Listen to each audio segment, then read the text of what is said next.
ఓం శ్రీకృష్ణ సద్గురు పరబ్రహ్మణే నమః.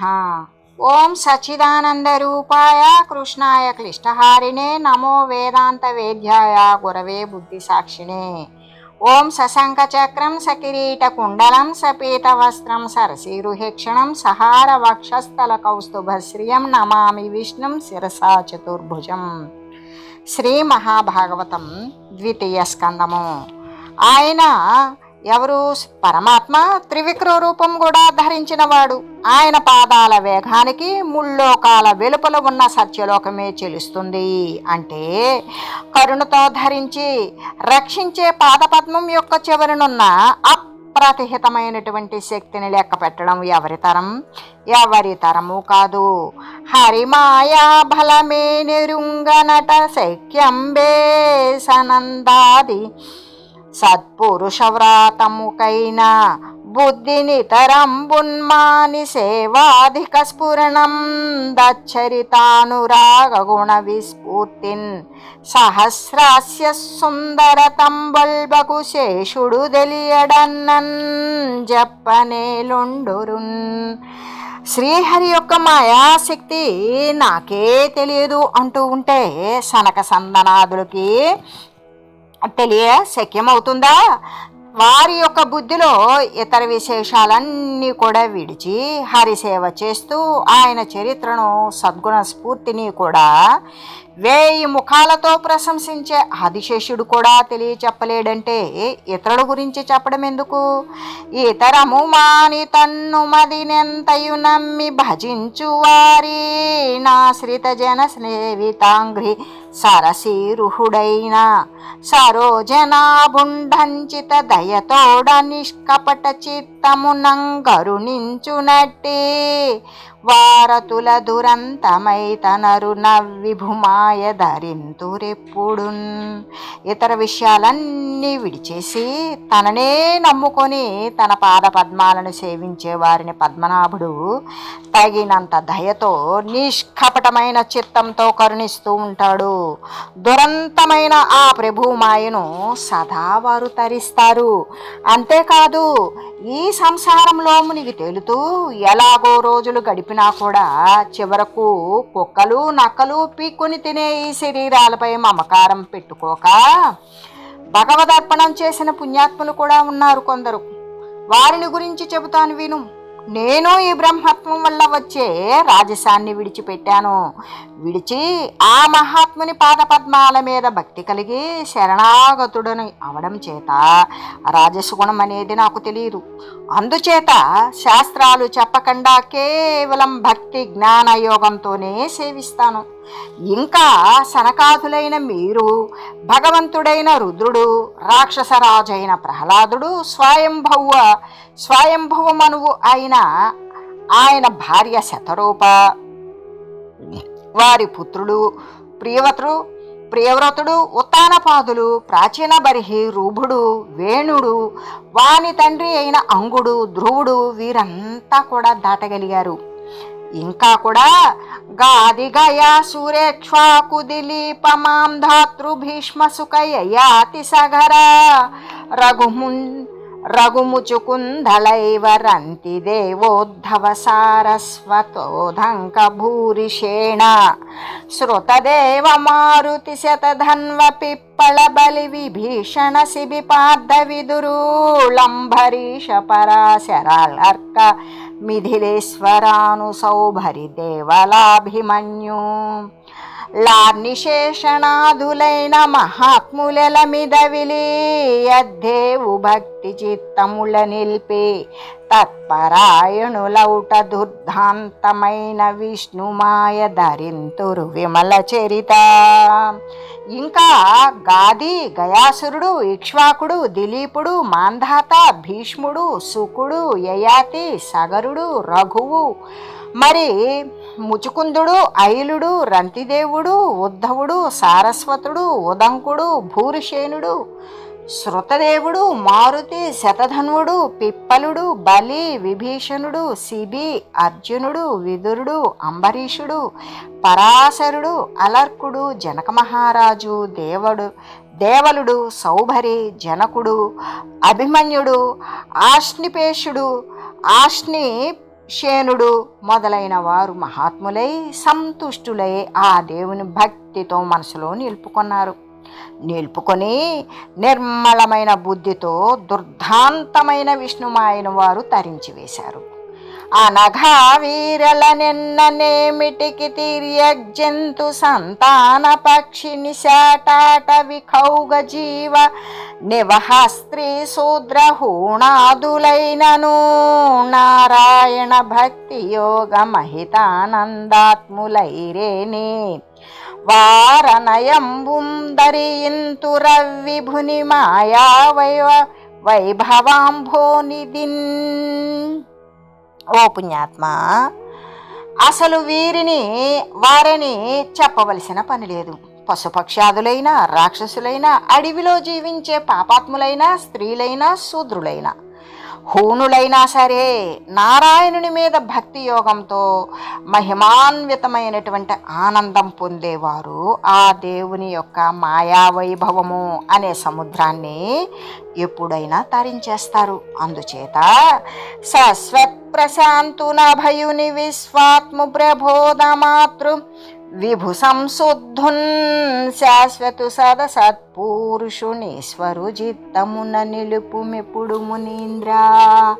అందుచేత ఎల్లప్పుడూ కూడా ప్రశాంతుడై అభయుడు అయిన విశ్వాత్ముని ప్రబోధాన్ని, జ్ఞానాన్ని కలిగి ఆ శాశ్వతుని నీ చిత్తంలో నిలుపుకోనారదా అని అలా చేశామనుకో, ఆ పుణ్యాత్ములైన మహనీయులను చేరలేక అప్పుడు ఏ అజ్ఞానమైతే ఉంటుందో అవిద్యాజనితమైన అజ్ఞానం సిగ్గుతో తల వంచుకుంటుంది, ముఖం దాచుకుంటుంది, దూరంగా తొలగిపోతుంది.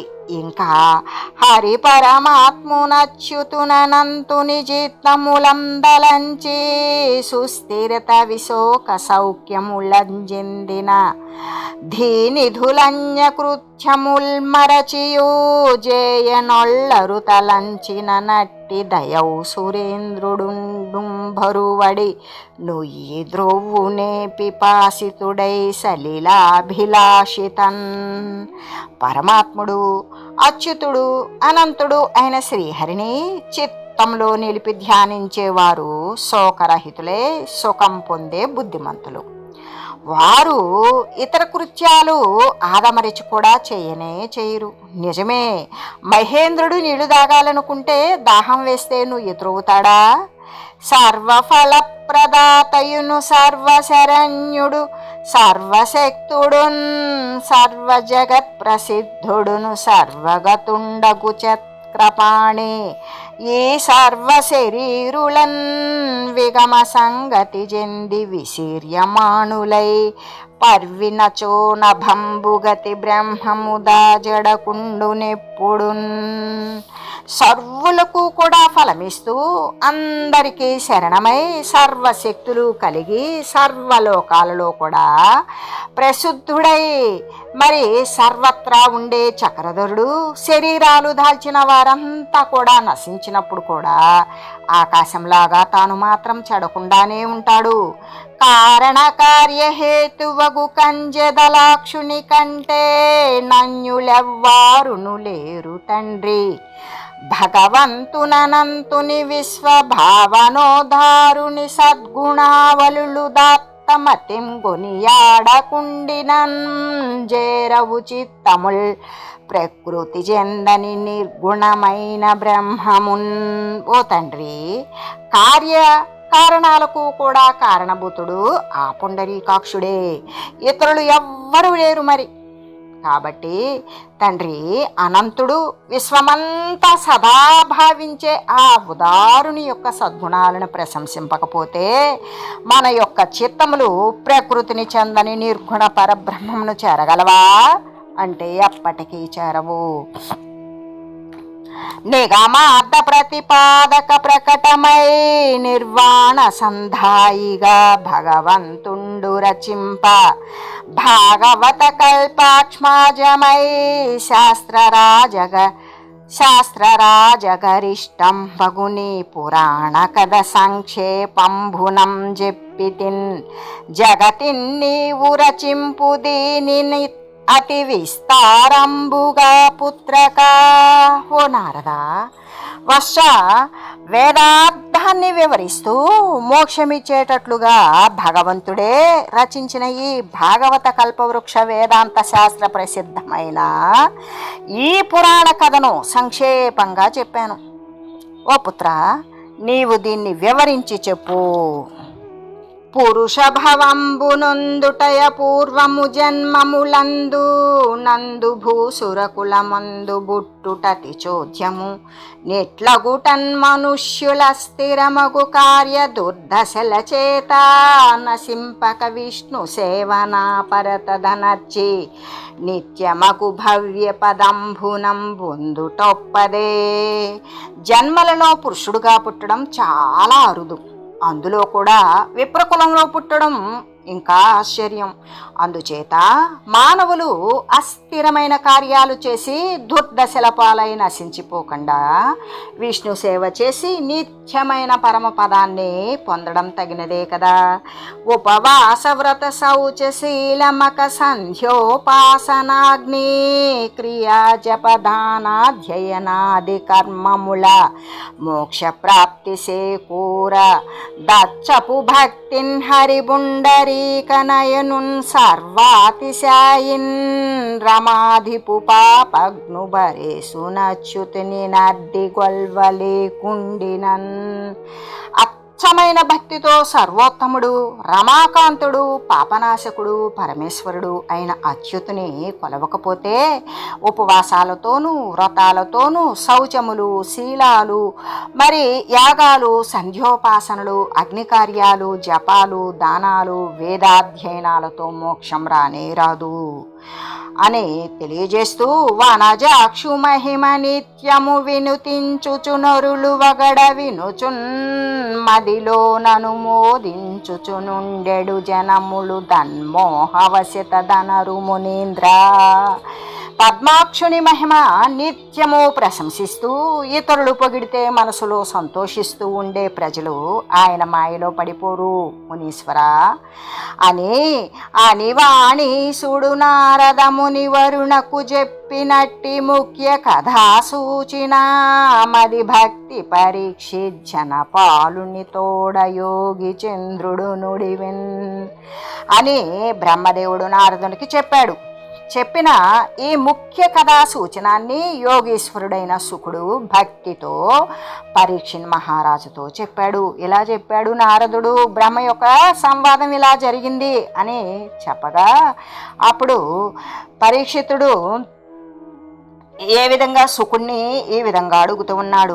విను సుఖయోగికి మనుజేసుడిట్లను మునినాద దేవ దర్శనము గలుగా నారదమునికి బంకేరు హవభవుడెరింగించిన తెరంగు సత్కృపదలిర్ప గణుతింప సత్వాది గుణశూన్యుడగు హరి కమలాక్షులోక మంగళములైన కథలు నాకెరిగింపు కైకొని నిస్సంగమైన నా హృదయాబ్జమందు కృష్ణో భవ్య చెరుతుని నాద్యంత భావశూన్యున్ జిన్మయాకారుణ నఘులక్ష్మీ సమేతు నిలిపి యస్థిర విభవంబు నిఖిల హేయ భాజనం భైన ఈ కలేభరము విడుతూ. శుకునితో పరీక్షిత్తు ఈ విధంగా అంటూ ఉన్నాడు, ఓ మునీశ్వర, బ్రహ్మ భగవత్ సాక్షాత్కారం కలగడానికి నారదునికి చెప్పిన ఉపాయాన్నే నాకు తెలియజేయండి.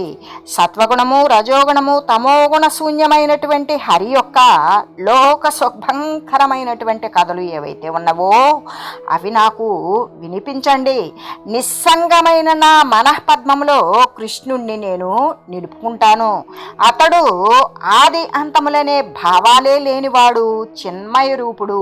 అటువంటి లక్ష్మీనాథ శ్రీనాథుని నా మనసులో నిలుపుకొని హేయము అస్థిరము అయిన ఈ శరీరాన్ని నేను విడిచిపెడతాను.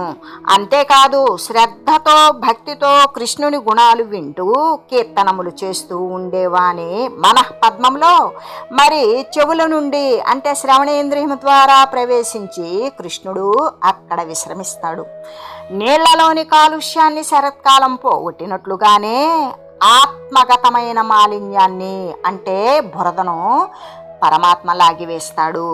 భరితో దగ్గర నిధాగతప్తుడగున పాందుండరణ్యాది సంచరణ క్లేశ సముద్భవం బగు పిపాసం చెంది ఆత్మీయ మందిరం చేరి గత శ్రముండకుచునెందే నింజనం భోని భంగి రమాధీసు పదారవిందయుగ సంఘీభూతుడై మానునే. అడవులలో తిరుగుతూ వేసవి వేడిమికి తప్పించిపోతూ బాధపడుతూ పికగొన్నటువంటి బాటసారి చివరకు తన ఇల్లు చేరి శ్రమం తీర్చుకున్నట్లుగానే ఇక ఇంటి నుండి కదలడు. అలాగే రమాకాంతుని పాదార విందాల సంబంధంతో ఒక్కసారి ఆనందం పొందినవాడు మళ్ళీ వాటిని విడువడు కదా. అదీగాక ఏ ప్రాణితోనూ సంసర్గం లేని ఆత్మకు భూత సంసర్గం ఎలా కలిగింది మహనీయ? నిష్కారణంగా కలిగిందా లేక కర్మ వల్ల కలిగిందా? ఆ విధానాన్నంతా తెలియజేయండి.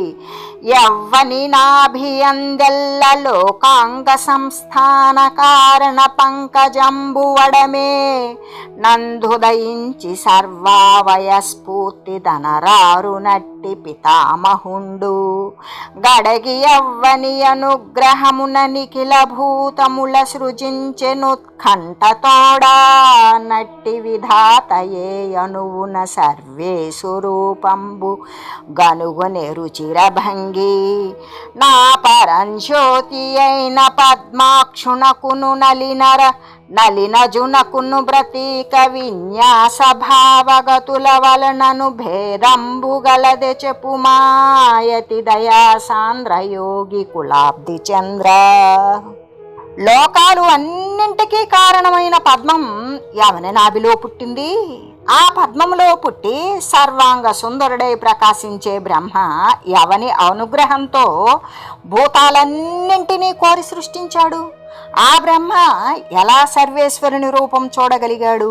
అటువంటి పరంజ్యోతి స్వరూపుడైన పద్మాక్షుకుడికి బ్రహ్మకు అవయవ విన్యాసంలో కానీ భావగతిలో కానీ భేదం ఉందా? నాకు చెప్పు దయామతి అని మరి పరీక్షిత్తు ప్రార్థిస్తూ ఉన్నాడు. ఇంకా అంటున్నాడు ఏమని? భూతనాథుడైన సర్వేశ్వరుడు ఉత్పత్తి స్థితి లయాలకు కారణమైన తన యొక్క మాయను విడిచి లక్ష్మీదేవిని అనుగ్రహించి ఏ ఏ ప్రదేశాలలో ఆయన శయనించాడు? అదిగాక కేవలం పురుషావయవాలతో పూర్వకాలంలో లోకపాలులతో కూడిన లోకాలు ఎలా కల్పించబడ్డాయి? అంతేగాక మహాకల్పాలు అవాంతర కల్పాలు భూత భవిష్యత్ వర్తమాన కాలాలు కూడా దేహాభిమానంతో పుట్టిన దేవతలు పితృదేవతలు మనుష్యాదులకి కలిగే ఆయు ప్రమాణాలు బృహత్కాలము సూక్ష్మకాలము వీటి యొక్క మార్పులతో ఏ ఏ కర్మలు చేసి జీవులు ఏ ఏ లోకాలను పొందుతారు? ఏ ఏ కర్మలు చేసి దేవతల యొక్క రూపాలు పొందుతారు? మరి ఆ కర్మ మార్గము దాని యొక్క విధానము ఎలా చేయాలి? ఆ కర్మ చేస్తే ఎవరికి సమర్పించాలి? వాటిని ఎవరు గ్రహిస్తారు? భూమి పాతాళము దిక్కులు ఆకాశము గ్రహాలు నక్షత్రాలు పర్వతాలు నదులు సముద్రాలు ద్వీపాలు ఎలా పుట్టాయి స్వామి? ఆయా ప్రదేశాలలో ఉండే వారి యొక్క పుట్టుకలు ఎలాంటివి? ఆకాశం యొక్క బాహ్యాంతరములు కూడా కలిగిన బ్రహ్మాండ ప్రమాణం అన్నారు కదా, అది ఎంత ఉంటుంది? మహాత్ముల చరిత్రలు ఎటువంటివి? వర్ణాలు ఆశ్రమాలకు సంబంధించిన నిశ్చయాలు నియమాలు యుగాల ప్రమాణాలు యుగధర్మాలు ప్రతి యుగంలోనూ మనుష్యులు ఆచరింపదగినటువంటి సాధారణ ధర్మాలు, విశేష ధర్మాలు, జాతి విశేష ధర్మాలు, రాజులయ్యి ఋషులైన వారి ధర్మాలు, ఆపత్కాలంలో జీవితం నిలుపుకోవలసి వచ్చినప్పుడు ఆచరించే ధర్మాలు, మహత్తు మొదలైన తత్వాల సంఖ్యా లక్షణం, ఆ తత్వాలకు హేతువులైన వాటి యొక్క లక్షణాలు, భగవంతుని ఆరాధించే పద్ధతి, అష్టాంగ యోగ క్రమము, యోగీశ్వరుల యొక్క అణిమాది సిద్ధుల ప్రకారము వారు వెళ్ళే అచ్చిరాది గతులు, లింగ శరీరం వినాశం, ఋగ్వేదము, యజుర్వేదము, సామవేదము, ఉపవేదాలైనటువంటి ఆయుర్వేదం మొదలైనవి, ధర్మశాస్త్రాలు, ఇతిహాసాదులు, పురాణాదులు, వీటి యొక్క పుట్టుక, సర్వభూతాల అవాంతర ప్రళయము, మహాప్రళయము, ఇష్టాపూర్తాలు, యాగాది వైదిక క్రియలు, వాపి కూప తటాక దేవాలయాదుల నిర్మాణాలు, అన్నదానము, ఆరామ ప్రతిష్ట మొదలైనవి, స్మార్తకర్మములు, కామ్యములైన అగ్నిహోత్రాల అనుష్ఠాన విధానం, జీవసృష్టి, ధర్మ అర్థ కామాలనే త్రివర్గాలను కూడా ఆచరించే పద్ధతులు, మలిన శరీరులైన పాషండుల యొక్క పుట్టుక, జీవాత్మ బంధింపబడే విధానము, మోక్షం పొందే విధానము, స్వస్వరూపంతో ఉండే విధానము, సర్వస్వతంత్రుడైనప్పటికీ ఈశ్వరుడు తన మాయతో సర్వకర్మ సాక్షి అయినా కూడా ఆ మాయని విడిచి ఉదాసీన గతితో క్రీడించే విధానము క్రమంగా నాకు తెలియజేయండి. బ్రాహ్మణ శాపంతో శోకిస్తూ వికలమైన మనసుతో భోజనమే చేయని నీవు వినగలవా అనే సందేహపడవద్దు. నీ ముఖ పద్మ నుండి జాలువారిన నారాయణ కథామృతాన్ని త్రాగాలని కుతూహల పడుతున్నాను. మీ వాక్సుదన గ్రోలాలి అని నేను ఉత్సాహపడుతున్న నాకు ఇంద్రియాలు వశంలోనే ఉన్నాయి. అందుచేత నేను అడిగిన ప్రశ్నలకు సమాధానాలు వివరంగా చెప్పి నన్ను కృతార్థుణ్ణి చేయండి అని విష్ణురాతుడైనటువంటి పరీక్షిత్తు బ్రహ్మరాతుడైన సుఖమహర్షిని అడిగాడు. విష్ణురాతుడు అంటే విష్ణువు చేత రక్షింపబడినవాడు, బ్రహ్మరాతుడు అంటే బ్రహ్మచే వ్యాసునికి పుత్రుడుగా అనుగ్రహింపబడినవాడు. అప్పుడు సుఖమునీంద్రుడు ఏమంటున్నాడు అంటే, బ్రహ్మ నారద సంవాదము ఒకే సాంప్రదాయానికి చెందినది, పరంపరగా వస్తున్నది. పూర్వం బ్రహ్మకల్పంలో సర్వేశ్వరుడు బ్రహ్మకు ఉపదేశించిన వేదతుల్యమైనటువంటి భాగవత పురాణం నీకు నేను చెబుతాను విను అని చెప్పాడు. అని ఇలా పరీక్షిత్తుకి శ్రీ సుఖమహర్షి చెబుతూ ఉన్నారు అని శ్రీ సూత మహర్షి సౌనకాది మహర్షులకు తెలియజెప్పాడు. అప్పుడు శుకుడు పరీక్షిత్తుతో ఇలా అంటున్నాడు. ఓం మంగళం శ్రీ కురుక్షేత్ర రణక్షోణి విహారిణే పార్థసారథి రూపాయ గీతాచార్యాయ మంగళం. ఓం మంగళం నమోస్త్వనంతాయ సహస్రమూర్తయే సహస్రపాదాక్షి శిరోరుబాహవే సహస్రనామ్నే పురుషాయ శాశ్వతే సహస్రకోటి యుగధారిణే నమః. ఓం శ్రీమతే నారాయణాయ నమః. శ్రీమన్నారాయణ చరణౌ శరణం ప్రపద్యే. హరి ఓం తత్సత్.